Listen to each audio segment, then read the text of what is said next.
চলমান রাজনৈতিক পরিস্থিতি নিয়ে প্রধান উপদেষ্টা অধ্যাপক মোহাম্মদ ইউনূসের সঙ্গে সাক্ষাৎ করেছেন এনসিপির আহ্বায়ক নাহিদ ইসলাম। বৃহস্পতিবার সন্ধ্যায় প্রধান উপদেষ্টার বাসভবন যমুনায় যান নাহিদ।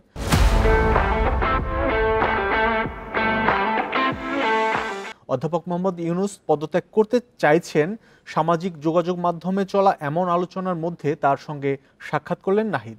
সাক্ষাৎ শেষে বিবিসি বাংলাকে তিনি জানান, প্রধান উপদেষ্টা পদত্যাগের বিষয়টি বিবেচনা করছেন। পরিবর্তন সংস্কার নিয়ে কাজ করতে না পারলে কোনো লাভ নেই বলেও জানান তিনি।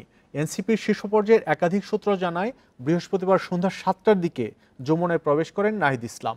বেশ কিছুক্ষণ প্রধান উপদেষ্টার সঙ্গে একান্ত বৈঠক হয় তার।